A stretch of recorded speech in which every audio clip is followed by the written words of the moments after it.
Toliko puta su mi ponavljali kako sam rano postala čitalac, da danas nisam sigurna da li se ja zaista sama sećam ili se sećam ponovljene priče.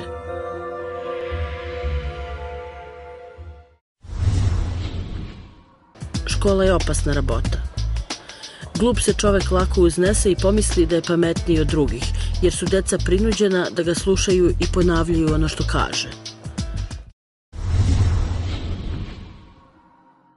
Igramo protiv djece, mislim, to nešto mora biti.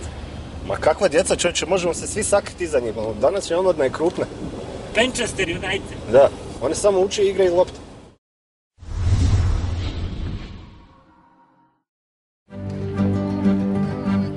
Često čujem ironično pitanje čemu služi književnost.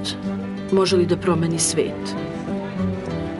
Uvek sam odgovarala da književnost ne može da menja svet, ali može da nam pomogne da ga lakše podnesemo. Sjećam se iz biologije, ćelija, protozona, ozona, ne znam nijače, nikad mi nije trebalo.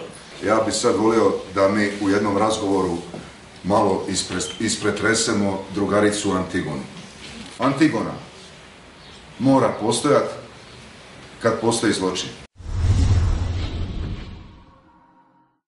Piše mi se nekad, a ne znam šta bih i ne znam kako bih, kao valjda treba nešto da me prvo stigne, da neka inspiracija ili nešto da mi pukne pa da počnem, ne znam kako vi. Mislim, nisam ja ništa u poređenju, nego nekako... Nema, isto je to,